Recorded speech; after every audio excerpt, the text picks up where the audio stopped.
are very fortunate today to have Ben Recht here, visiting from UC Berkeley. So Ben did his undergrad at the University of Chicago.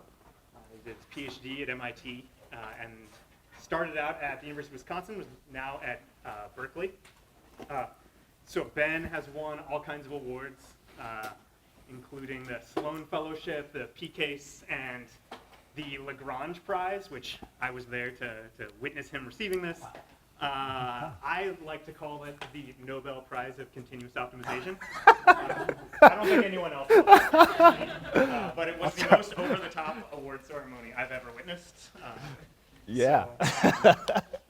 So Ben works on control systems, optimization, and machine learning. He's probably best known for his pioneering work on matrix completion. So I've actually known Ben for a really long time. I've been thinking about it a lot lately. So do you remember when we met? It was over 10 years ago. I don't like talking about things that are that old. That's so depresses I me. was at the NIPS 2007 poster session. Oh, wow. I was right at sort of middle grad school level, so I hated everything that I was working on. Wow. And Ben was giving a presentation at a poster. The title was Random Features for Large-Scale Kernel Machines, which combined two of the things I was working on. And so I was naturally very skeptical. I listened to his little spiel, and I thought, well, that's kind of obvious. I can't believe they made a paper out of that. But so I wasn't super impressed. But then flash forward 10 years, and this paper is receiving the Test of Time award from NIPS. It was actually, turns out, an important paper. Lessons we all learned here. Yeah. I didn't know either. That's good. So yeah, the other thing that I wanted to mention is that I think a lot of people. So if you haven't seen when you win this award, one of the co-authors gets to give a talk. And so if you haven't seen the 2017 Test of Time Award talk, you should go to YouTube and watch this at some point. But this is actually not the most important paper that Ben and Ali wrote together. So there's I looked it up again today. Is it still there? It is still there. I love the internet. Not on your website. I love the internet. It is a paper a couple of years before that called On the Effectiveness of Aluminum Foil Helmets, an Empirical Study. It's worth, just for the pictures, to download this paper. Is this a Sigbovic paper? No. No. It predates Sigbovic. Yeah. Predates Let me Sigbovic. read the conclusion. So the helmets amplify frequency bands that coincide with those allocated to the U.S. government between 1.2 gigahertz and 1.4 gigahertz. According to the FCC, these bands are supposedly reserved for radio location and other communication with satellites. The 2.6 gigahertz band coincides with mobile phone technology, though not affiliated with the government. These bands are in the hands of multinational corporations. It requires no stretch of the imagination to conclude that the current helmet craze is likely to have been propagated by the U.S. government, possibly with involvement of the FCC. We hope this report will encourage the paranoid community to develop improved helmet designs. And I think that really illustrates the kind of outside of the box thinking that we can expect from Ben today. So Ben is gonna talk today about the statistical foundations of learning to control. Thank you, Mark. That was an amazing introduction. Let me just say, the best thing about that paper, citations aside, is that I got to be on Wait, Wait, Don't Tell Me. So that was really the best thing to come out of the aluminum foil helmets paper by far. Now I have bragging rights there. Anyway, thank you. That was awesome. Also, yeah, so I'll come back to some things that Mark said actually in that introduction in a little bit.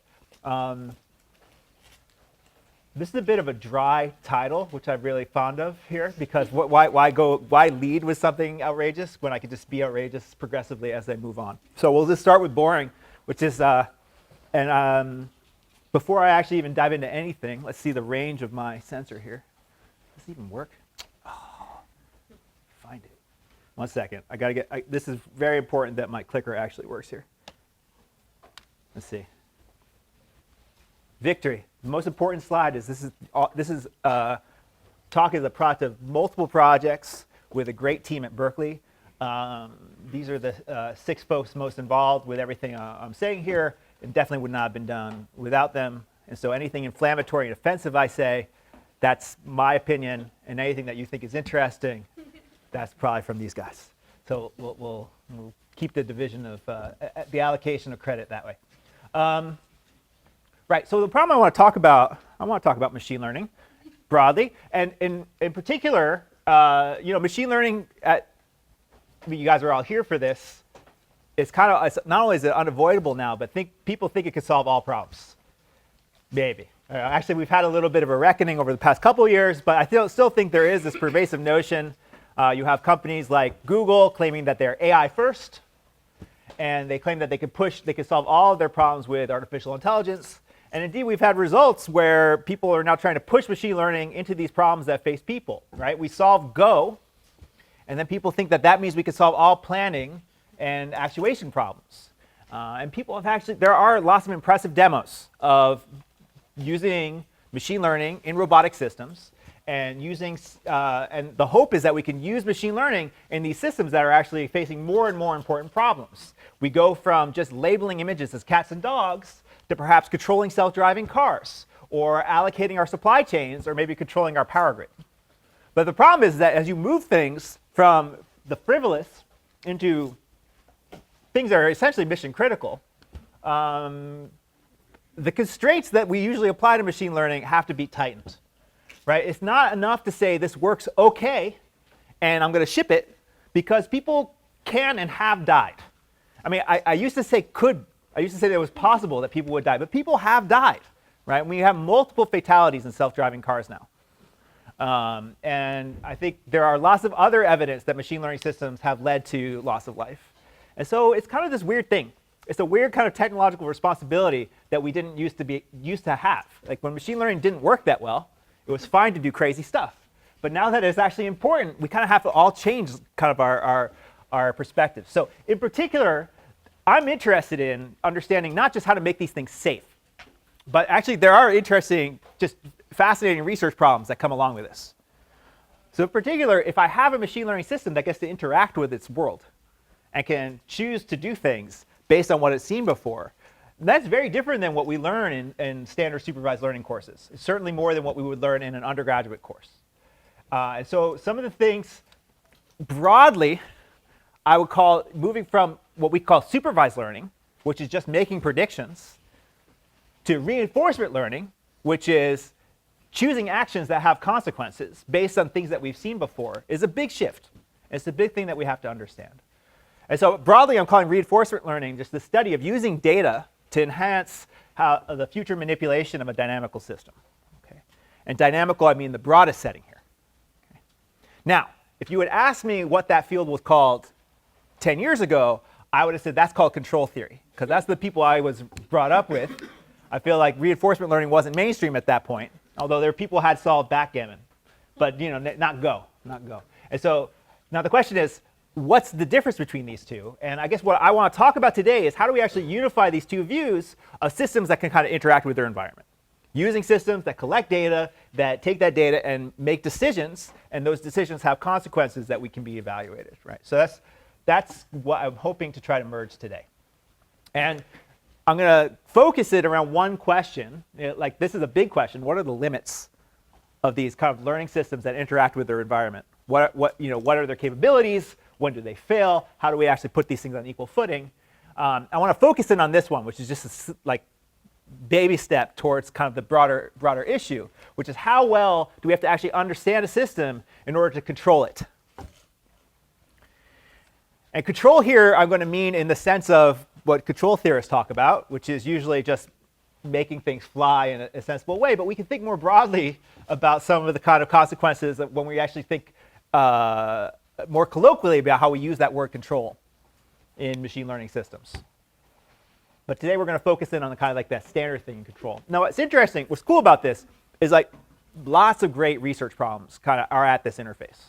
And it touches on all sorts of different areas, mostly statistical learning theory. I don't think that's sufficient, right? I think actually understanding control theory, understanding dynamical systems is important. And of course, for me, because this has always been the foundation of everything I've done, it really ties into a lot of cool things in optimization as well.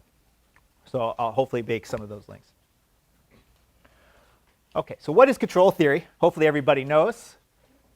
Our computer science undergraduates don't have to take this class, so if there's anybody here who did CS undergrad, this will be the 5-minute introduction. More than 5 minutes is important, but let's give you the flavor, right? And so what's the idea? So you have a dynamical system. A dynamical system is just something which has some internal state. The state is everything I need to predict the future. And you have this thing that you get to control. You get to choose an action. When you make that action, that influences, based on the current state, the next state. And the goal is typically to pick those inputs to make the system do something. Make the x do something. So here, x is the state. A state of a dynamical system is just a sufficient statistic such that if I know the state, I can predict the future. U is the input, and the dimension is p. This notation I'm using is from the controls perspective. If you'd taken a course on reinforcement learning, you would learn the exact same thing, except x would be called s for state, and u would be called a for action. So frankly, that's better notation, but I'm just going with what I grew up with. So x and u today. So what's optimal control? I told you optimization would come in. It comes in on slide 6. So optimal control is now, it actually specifies what is the goal for what I want to do with this system. So I added one new signal here, which is called E, which is going to be my error signal, or it's an external, or sorry, the external disturbance signal. E stands for external disturbance. That one actually also mnemonic. And so essentially what happens is I have a system. I could pick U. I don't get to pick E. I'm going to assume E is random. Things get more difficult if you assume E is adversarial, but let's just start with the simple case where we assume E is random. And the goal is to find a sequence of U's that makes some cost small. Okay, so C is a cost we'd like to make small. And if it's interesting, control theorists are inherently pessimistic people, so they minimize cost. But computer scientists, being optimistic people, maximize reward. Of course, as you know, these are equivalent to each other. It's just whether or not you're an optimist or a pessimist. So we pick that cost in advance. ET is some noise process that's external that we don't get to control. FT, again, is our dynamics. This is the state transition function that kind of governs how the system will evolve. And this notation of tau, I'm using tau to denote a trajectory. So tau, like I said, right, reinforcement learning and control are about taking all of the past data and then making some new action. And so tau summarizes all of the past data, and pi summarizes what happens, what do we do with that data. So we're going to find something that looks at our past data and then just maps it into a new action. And so in reinforcement learning, that's called policies. Okay, and in controls, that would be called a controller. And the goal here is to find the best policy. Find the policy that makes this cost as small as possible in expectation with respect to that noise process. Okay. So let me do a concrete example, because that was like a lot of notation. That's the general optimal control problem. Let's do something simple, especially if you've never seen this before. Say we have this quad rotor, and we want to move the quad rotor over here. Okay. So how do we do that? Well, the first thing we have to do is understand how the dynamics evolve. And that would probably be due to Newton's laws, although you could be more complicated, but let's be really simple. And that would say that the position, let's call the position z, is the integral of the velocity, or vice versa. The derivative position is velocity. The derivative of velocity is acceleration, right? And what's the other one that we know? Is that force equals mass times acceleration. Okay, so this is like simple Newton's laws. I could put that together and now get an optimization problem. That's the dynamics that governs my system. And if you could actually write it out with nice matrices. So it's a really simple thing with matrices here. So the state variable is two components, the position and the velocity. The input is this force that I get to apply. And the system evolves in this way. And then I pick a cost. And the cost here is just simply saying you're going to pay a cost of 1 if you're not at that blue dot. And then you pay a cost of 0 if you are at the blue dot. Okay, so it's a discrete cost. That's the I don't know. I came up with that one. I pulled it out of a hat. And I think that's actually, if anything, one of the most important lessons to take away from today is that I get to choose the cost. I don't get to choose the dynamics.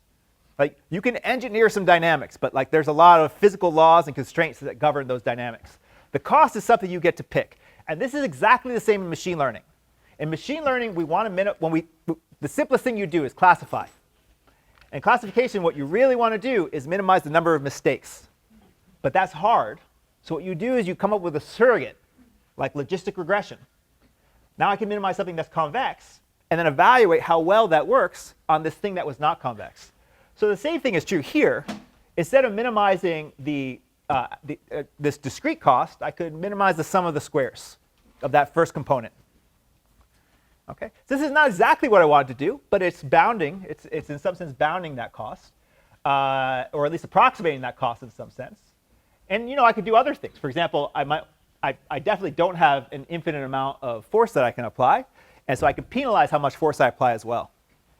All right? So now I have a quadratic cost, and I have my dynamics in the constraints. The dynamics in this case happen to be linear.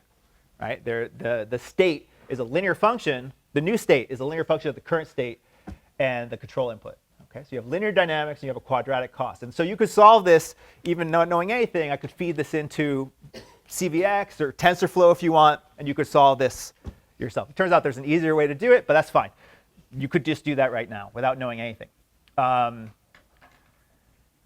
what's interesting is that cost, that R that I have here, actually allows you to tune the controller depending on depending on what kind of constraints you had. So if you really don't want to use battery, you could set R to 10, and in this case, it's going to take you a long time to get to the origin, and maybe you're even going to overshoot and have to come back. But in doing so, you're going to expend very little battery. On the other hand, if I turn R to 1, now I only have a tiny little overshoot, and I get to the origin very quickly. On the other hand, I'm expending a lot of power. As you can see in that first initial transient, you spend a lot of force to get down to 0. Okay, so this is like, we do this in machine learning all the time. We tune the cost function to get to the goal we want. The same thing is true in controls, and I think this is something really that's important. In reinforcement learning and controls, you get to pick the cost. And you have to make sure that that cost actually, when you solve it, does what you want. You have to understand the outcome of picking that cost. Okay. So this example, we could just generalize it a little bit. It's called the linear quadratic regulator. So like one of the most classic problems in optimal control. It's a standard thing that you would learn in a controls course. The idea is just minimizing a quadratic cost subject to linear dynamics. Right? So you have linear dynamics. As I said, you don't get to pick whether or not your system has linear dynamics. Or at least you have to over-engineer yourself to work in a regime where your system has linear dynamics. We could talk about that later, but Newton's laws are linear, so that's nice. And then you have a quadratic cost, which I get to pick here. So this is, in some sense, this is the simplest controls problem that I know, and I'm going to use this as a way to now understand issues in reinforcement learning. Now your question is, where's the learning come in? There was no learning. That was just optimal control. I told you that you could solve that problem. There are a variety of ways to solve that problem. They kind of generalize. So you could solve it using back propagation, which in optimal control is called the method of adjoints. Turns out the method of adjoints is older than back propagation, but that's fine. We don't have to quibble about that. But they actually would fly satellites in the 60s using this. And I was talking to Felix this morning. It's still a very popular technique. There's a variety of other ways to solve those problems, and they all kind of generalize. But the hard part, where does the learning come in when it stops being optimization? This is when we actually don't know the rules that govern the dynamics. I think this is one of the simplest things. I said you get to pick the cost function, but you don't get to pick the dynamics. And in particular, a lot of times those dynamics are not known, or at least not known to the accuracy you'd like. Okay. So the question is, what do I do if I don't know the way the system evolves over time? Well, now I have to do some learning. Or if you were a controls person, you call it identification. Right? So you have to do it's the same thing, learning or identification. Okay. And so the big challenge is, how do you actually do optimal control when I don't know the dynamics? I mean, what's interesting here, right, is that I have to get some information about the system. So I have to do some probing. I have to do some kind of experiment, extract information from that experiment, and then act. Right? So that's kind of the situation we're in. Let me motivate this with another example. I really like this example just because I take every opportunity I can to make fun of Google. They were nice to me. That's fine. this particular, actually, it's really DeepMind that I try to go after. DeepMind, there's this weird thing where controls, in some sense, was far too successful for its own good.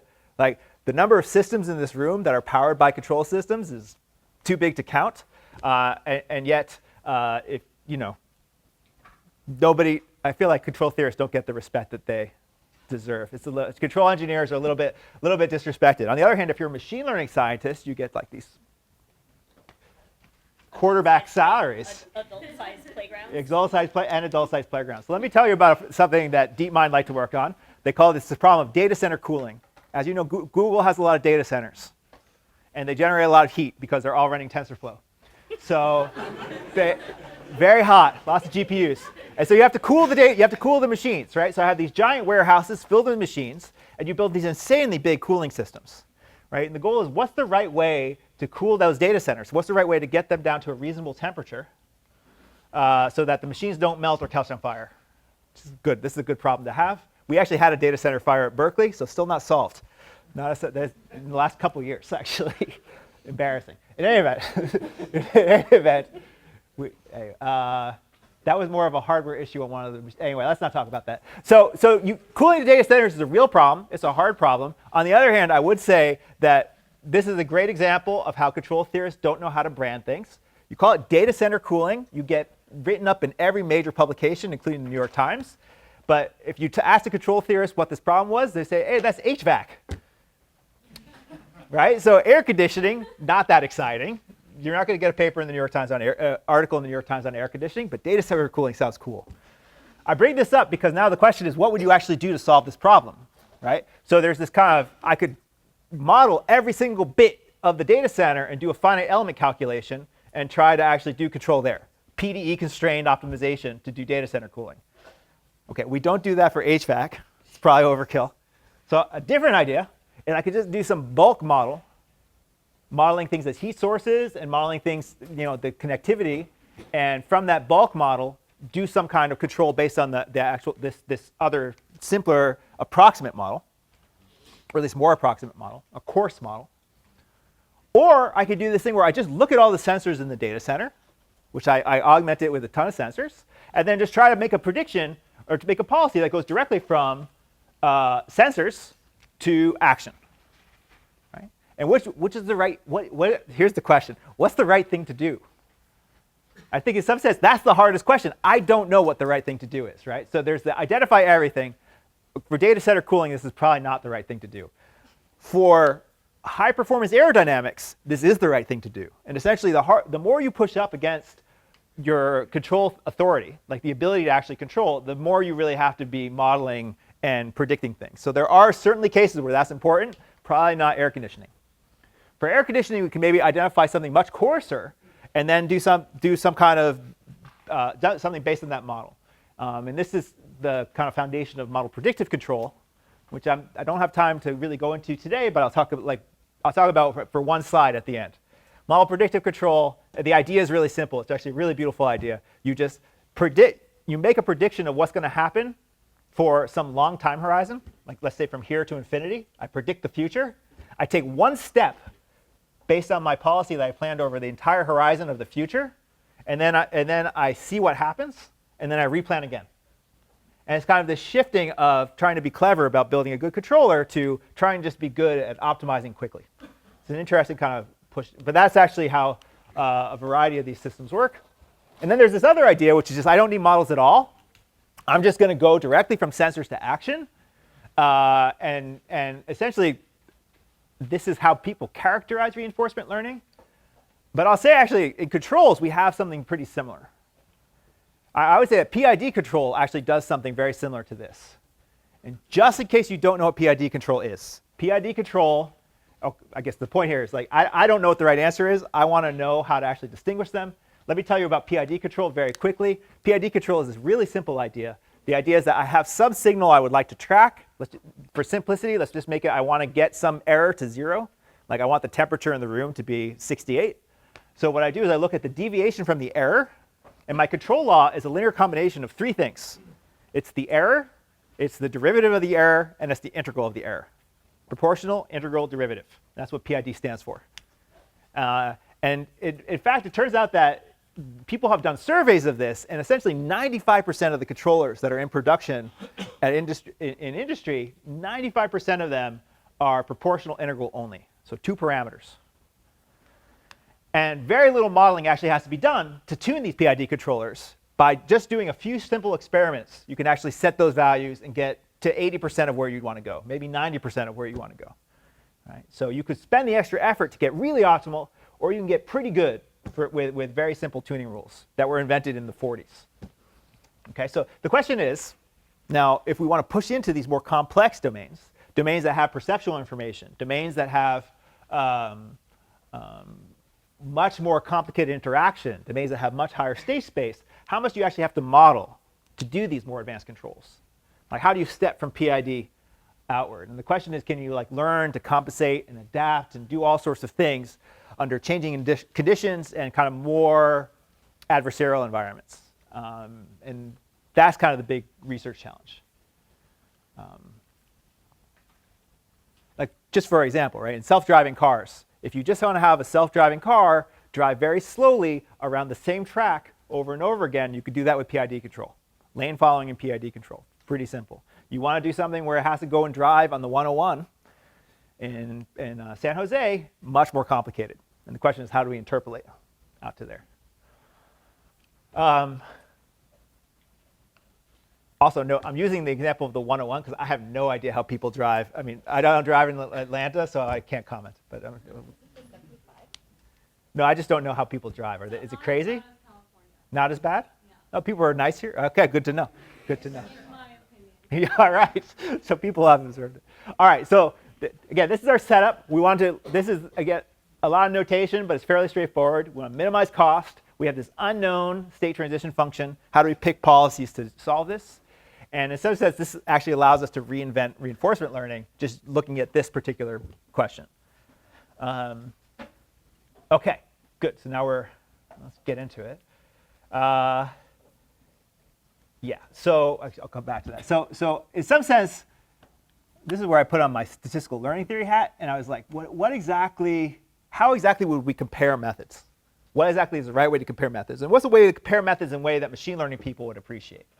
So I feel like that's control theory people and machine learning people have different objectives, even in how they evaluate things. So let's just talk about how maybe a machine learning person might look at how you would evaluate this. And this is actually the classic. This is not, we didn't invent this. This has actually been fairly, over the last 20 years in reinforcement learning, similar kind of models have been proposed for evaluating methods. Okay? So the idea is that I could generate n trajectories of length t in advance in the laboratory.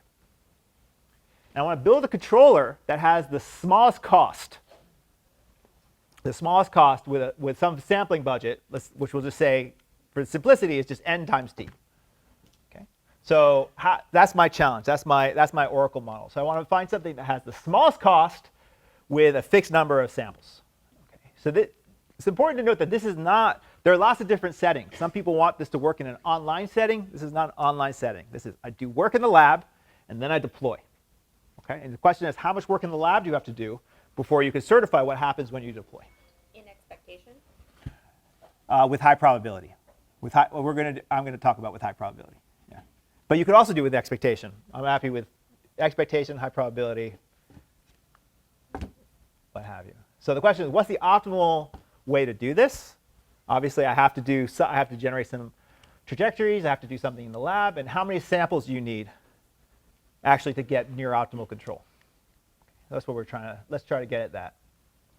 And again, we're going to use LQR to get at this. And this is based on something that I don't know. This is an ethos. I guess we should call it the linearization ethos.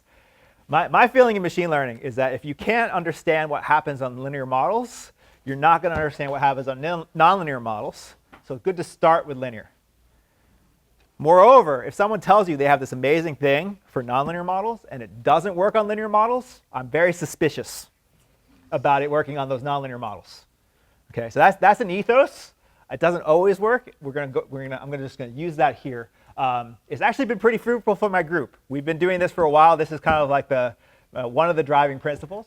And so we have a lot of different ways of actually even looking at deep learning in this context, Bayesian optimization in this context. So there's a lot. It's nice. look at the linear case, see what happens there, and then there's this converse, which you come back to, is then actually see if those things on the linear models hold up in the nonlinear case as well. Do the lessons learned in the linear models hold up on the nonlinear models? The answer is sometimes, but it's an instructive loop. Okay, so let's do that for control in the context of LQR. Okay, LQR will be my simple linear model. Again, the reason why I like LQR, it's been studied forever. So we really understand it well when we know the dynamics. The dynamics are linear, so the estimation is fairly straightforward. And it has it's actually, the other thing about LQR, it's super useful. People use it. You can use LQR to build a variety of controllers in a variety of settings. So I think it's a kind of nice baseline, and this is where we're going to start. OK, so remember, we have to get to generate n trajectories of length t, and then the goal is to build a controller with the smallest error given a fixed sampling budget. That's where we'd like to go. OK. Oh, there's something interesting happens. I go from slide A to slide B. I added this limit here. What happened there? OK, so here I was talking about with a fixed time horizon. Let me make the problem harder. Actually, it's weird. It's harder and easier at the same time. I'm not only going to be interested in the cost for some fixed time horizon. What if I'm interested in the cost for an arbitrarily long time horizon? Right? We don't always, we get to run finite things in the lab, but we'd like to deploy these things for a long time. So now we can still have the same Oracle model. You get to run for some fixed number of samples. But then I want you to predict what's going to happen on an infinite time. Deploy this in the wild, and I want you to guarantee that it's going to work on an infinite time. I made it a little bit harder. What's funny is you make this harder. It turns out when I know everything, the problem is actually much simpler in this case, because it has this beautiful form. On the infinite time horizon, the optimal controller is just look at your state and multiply by a fixed matrix. And that's your control. This is a beautiful property of LQR. So there's just some matrix with a very few number of parameters, right? It's just dimension of the state times the dimension of the input. That's the number of parameters you have to find. And that would be the optimal solution. The way that you solve that is there's something called a discrete algebraic Riccati equation, whatever. You solve this equation, and it gives you the k. But maybe I could just kind of find this k by some other means.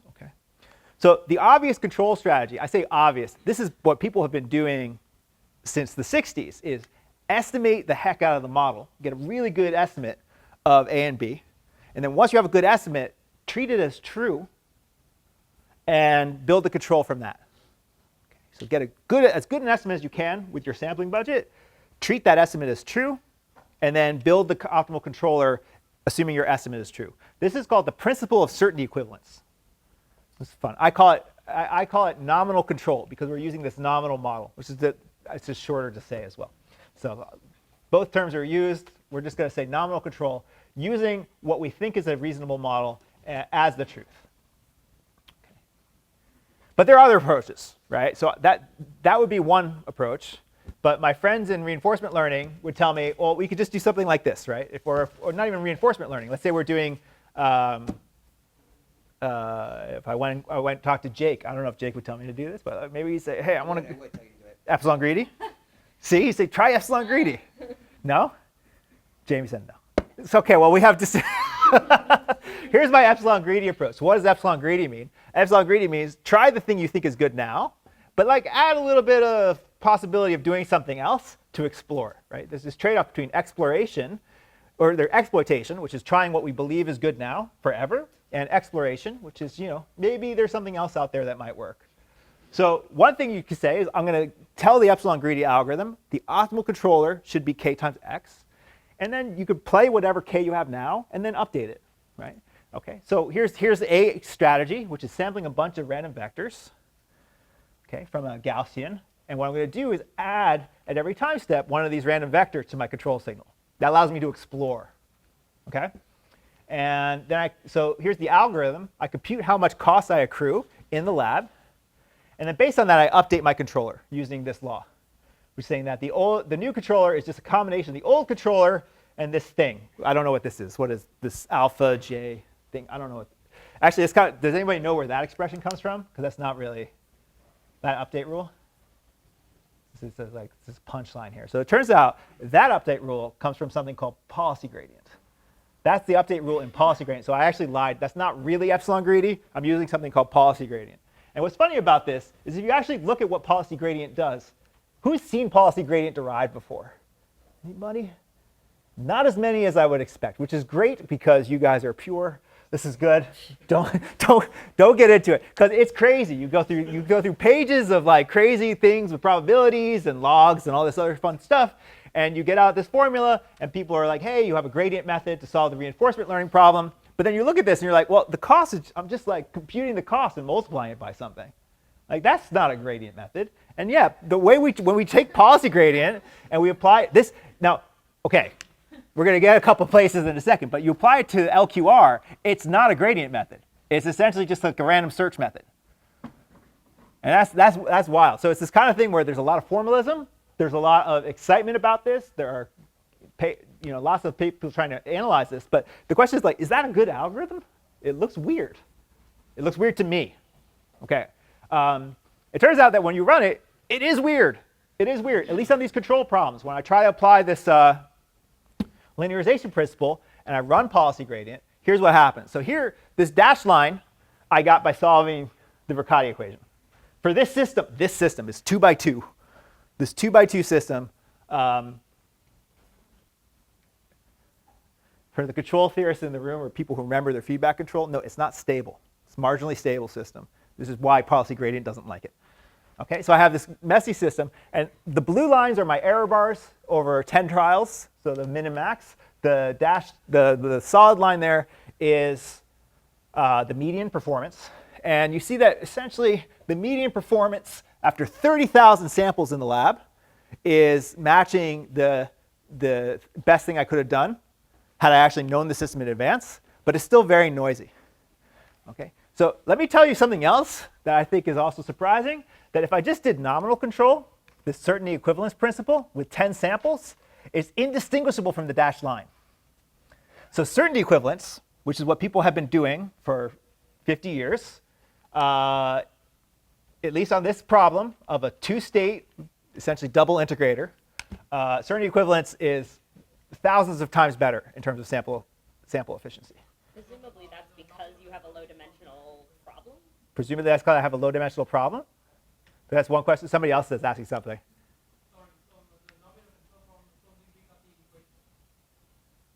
Say that one more time. Yes, that when I say nominal control, I mean estimate A and B. Like I don't know A and B, I just estimate A and B, and then solve the Riccati equation. That's right. And this other one, I just run policy gradient. Okay, there's lots of hypotheses for why. The thing is, we could dive into this a bit because I was told that this is what all OpenAI uses, and DeepMind does something very similar. This is like their bread and butter. OpenAI lost at DOTA, but whatever, almost won DOTA using policy gradient. And so like, how can I be saying that policy gradient can't learn this double integrator? Well, don't take my word for it, right? I mean, I might be Lance Armstrong, who also said that quote, claiming that I'm not doping. But don't take my word for it. Don't take my word. I mean, again, there are a lot of people in the popular press claiming that this works. But go read the fine print. So here's some quotes from my friends at OpenAI. Actually, I'm not sure they like me. But OK, anyway, friends at OpenAI, these are direct quotes from their blog. Okay, reinforcement learning results are tricky to reproduce. Performance is very noisy. Algorithms have many moving parts which allow for subtle bugs. And many papers don't report all the required tricks. I don't know what a bug is, honestly. But that's neither here nor there. What a bug in a machine learning system is actually very complicated and something we should talk about. RL algorithms are challenging to implement correctly. Good results typically only come after fixing many seemingly trivial bugs. Again, they're using that word. This is from the horse's mouth. Probably even more compelling is there's really nice work from folks at McGill who are actually analyzing what happens when I change the random seed in existing GitHub repos. And here's the plot of this one algorithm called TRPO, and you can see that over two different sets of random seeds, 5 in the top, 5 in the bottom, non-overlapping performance on this particular instance that was a benchmark. What's more damning than that to me, however, And honestly, plot A is going to imply plot B. But what's more damning to that to me, this is 3 implementations of the same algorithm by the same author, or at least the same author is on all 3 GitHubs. And in all 3 cases, they ran the exact same algorithm and got 3 completely different results. Right? 3 different curves of how well we're actually getting returns over time. So that's not great. That's not great. I don't want that in my car, right? I mean, it's fine for video games, although apparently not that fine yet. They'll get there. They'll get there. I mean, it might win in some of these video games, but again, you don't want, like, that kind of unpredictability. Changing the random seed causes this kind of unpredictability. We can't actually put that in a reliable system. And so there has to be something different. There has to be a better way. And I wouldn't be giving this talk unless I had some ideas. I have some ideas.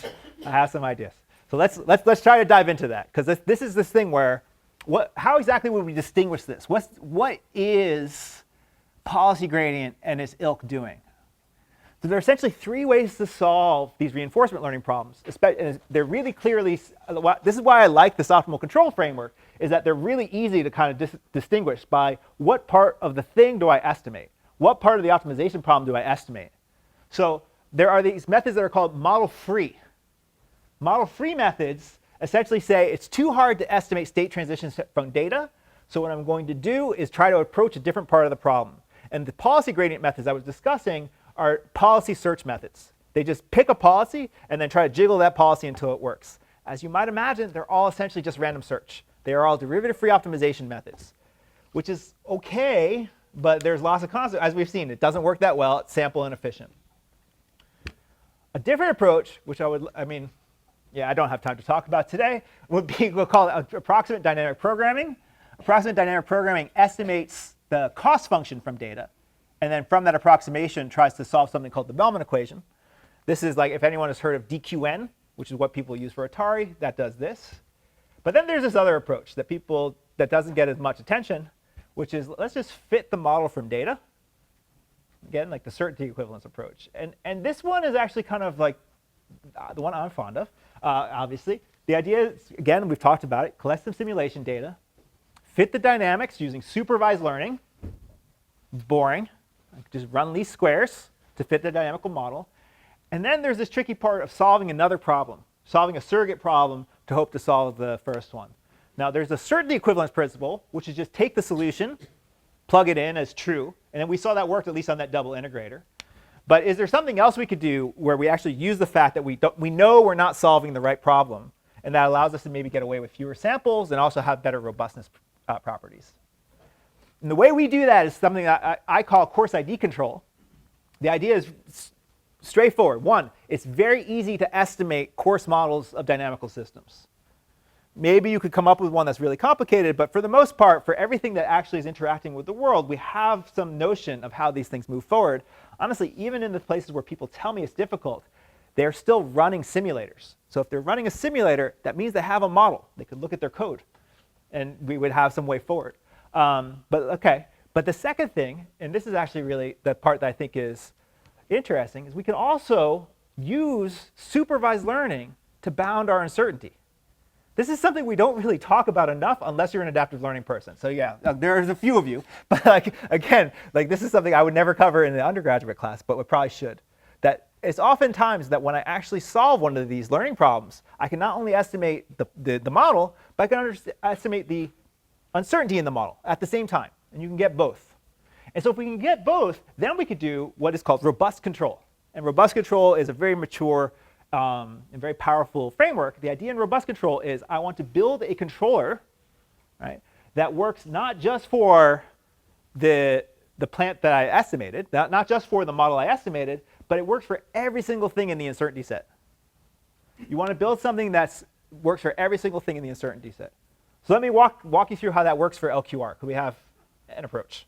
An approach. It's not the approach. It works well, but obviously there's more to do. I'm going to skip this because this is, oh no, I forgot. I thought I skipped this before, but this is what happens when you edit your talk. I could talk about that later. The idea is straightforward, but let me talk about that later.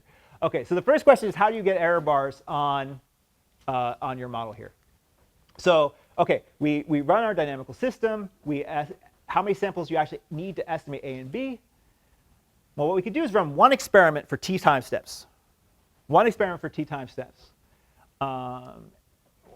One tricky part here is if I want to analyze actually what the error in A and B are, I have this problem that all of the samples are correlated with the thing I'm trying to estimate. But, and I'm not going through all the details here, but you could prove kind of standard rates here that for single trajectories, you essentially get the parametric rate you would expect. This is what we would expect. We expect that the length of the time horizon should be the number of states plus the number of inputs divided by the precision you're looking for squared. Right? This is kind of like essentially what we would expect from if it was a independent data. It turns out even for dependent data, we can prove this. There are other interesting consequences that come from the dependencies.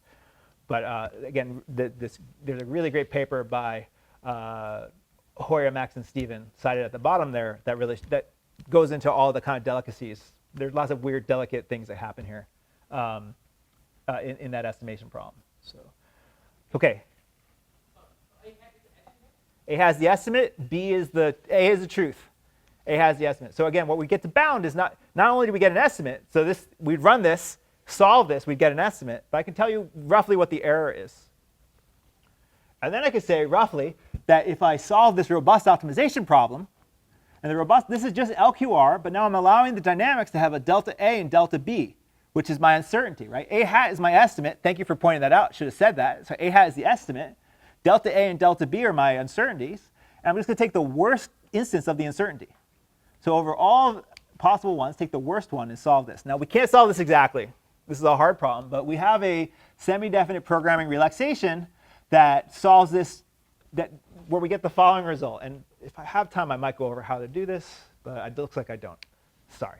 Anyway, the main idea, and actually the whole idea is that you want to actually push those delta A's and delta B's into the cost and then do a perturbation analysis. And when we do that, what's cool is that essentially this term is what we had from estimation. And it's actually generically true. No matter, this term is just your estimation fidelity. So epsilon, if you know epsilon is small, they're going to get this term. And then this term is some stuff that depends on the instance. But again, what this says is that your estimation quality governs your control quality if you do things robustly. And what's also cool is this tells you how long you have to run before you know that the cost will be finite on an infinite time horizon.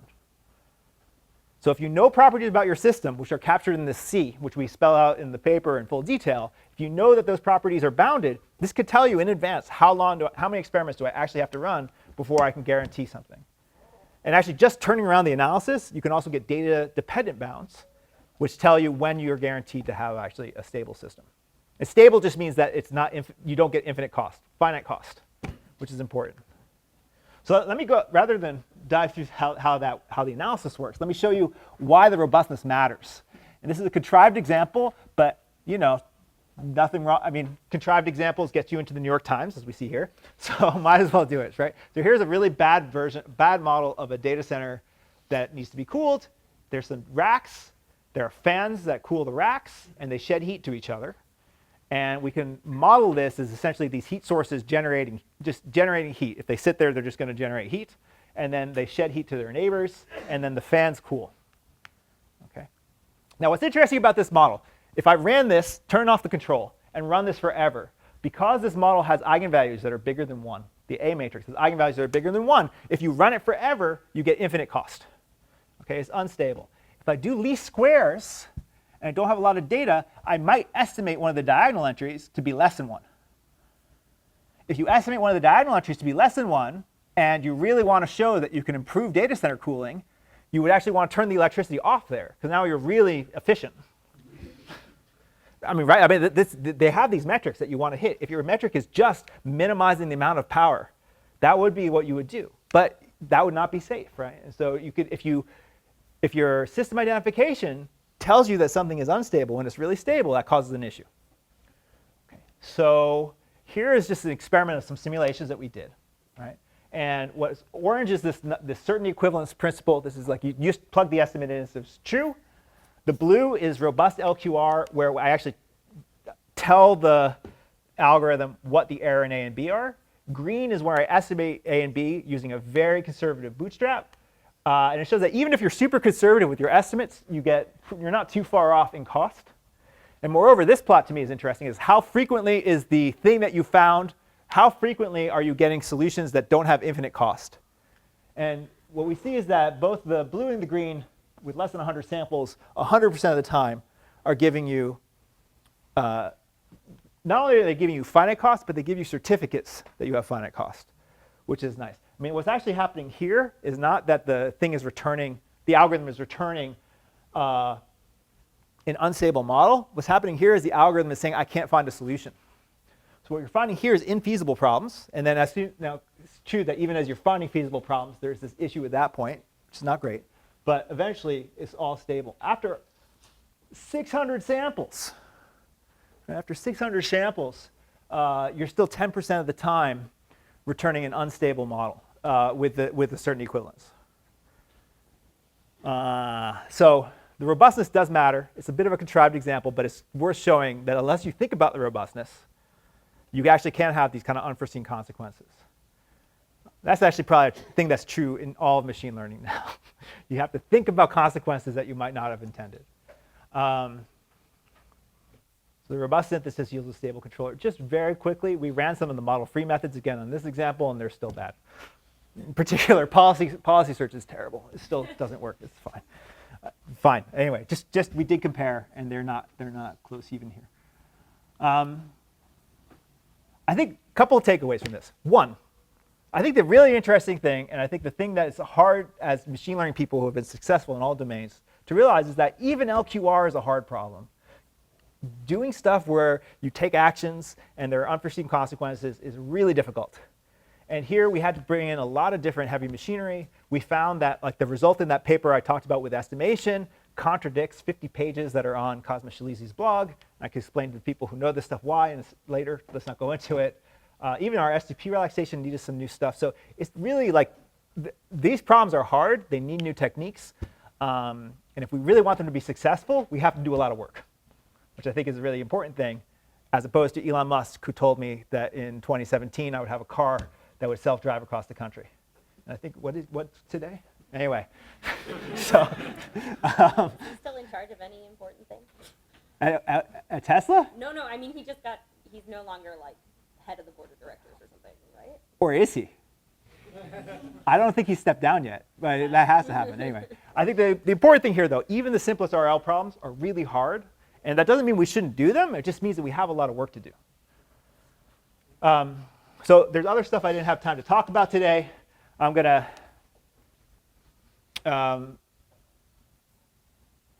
we've actually been looking at this kind of adaptive control problem. We looked at some other problems of actually simplifying some of the policy search methods that people have been looking at. And actually something we've been really interested in is actually how you understand the trade-off between learning and safety, which I actually think is one of the most pressing problems. If you actually had an autonomous car, if you have a simulator, it's fine. You can have your robot crash all the time. If you have an autonomous vehicle, you don't want to actually crash the car. So how you actually do this trade-off between learning and exploration is super important. I'm going to just skip ahead for a second here.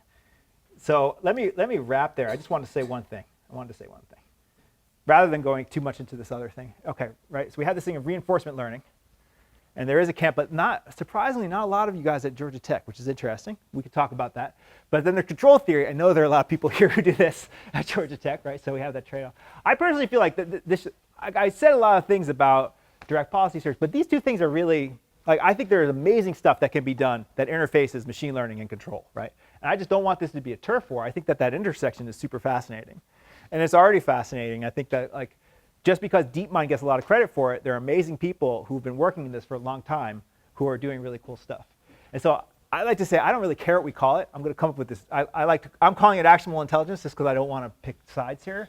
But I think that there's something broadly important here that this is why I wanted to close with this. Okay, something broadly important, which is, look, Mark said that I'm best known for my work in matrix completion. I don't know if that's true. Well, let's go with that, right? And for me, I got interested in matrix completion because at the time people were interested in recommender systems.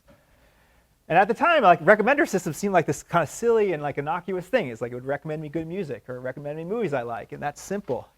But what we've definitely learned over the last couple of years is that recommender systems have really crazy unforeseen consequences they drive people to radical action. They drive people to radical thought.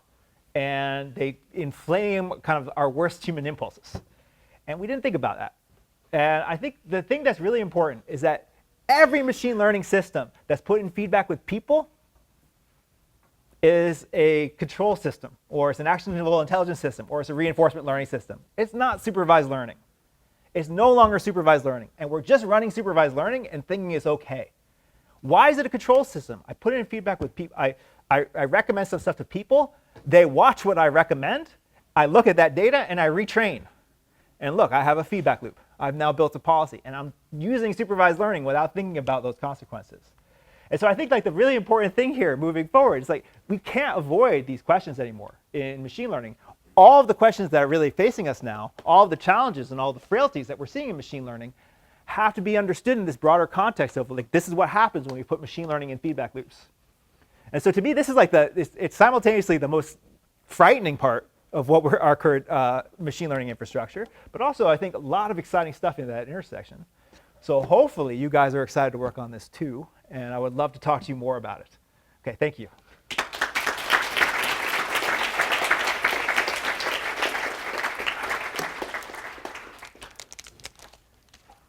Chris, you're in charge. Mark had to take off to teach. All right, I'm sure that was all super clear and there are no questions. But there we go. Who has a question for Ben? I shouldn't be chewing. Go ahead. Speak up because there's ruffling. Go ahead. There's a trend in reinforcement learning towards generalization and model-free approaches. If we want to go towards model-based approaches, would that reduce generality and have people No, that's a great question. That's a great question. Can you repeat the question? I will repeat the question just in case you didn't hear it. The question is, one of the reasons why people like model-free methods is because they claim generality. However, I would argue algorithmically, I could solve any problem that we currently solve in computers using a SAT solver. SAT solvers are generic, but you don't do that, right? Efficiency, optimality, all sorts of kind of reliability, you actually build custom solvers. And so I think there are principles that you have to learn to kind of push out towards these more complicated, towards reinforcement learning. But I think there are general principles you have to learn, but I'm not sure that we necessarily should be looking for one hammer for all nails. I think we have a question from the bleacher seat. Go ahead, sorry. So you mentioned the feedback loop with people and machine learning. Yeah. As a control question I will ask, is that stable? No, it's not. No. So the question is the feedback learning between machine learning and people stable? And I think the answer has been decidedly no. And we have a lot of examples of it being decidedly no. And someone I didn't pick on was Facebook. I'm just being, if you mean stable is like non-infinite cost, I'm just being. Oh, that's interesting. That's interesting. So the question is non-infinite cost. Yeah, that's the question. It's like non-infinite cost versus. No, I'm talking about eigenvalues. Oh, is it? Well, first question is it linear? So if you're talking about eigenvalues, that only works for linear. But the stability question I think is really interesting. Something I didn't mention, and I tried to mention before everybody left, right? It's undeniable that Facebook has inflamed genocide in Myanmar, right? That was what I was talking about with that recommendation system, right? You give the internet to everybody, and you put them all next to each other, and they don't like each other, it goes bad. So we know that there are social dynamics that have really bad negative consequences.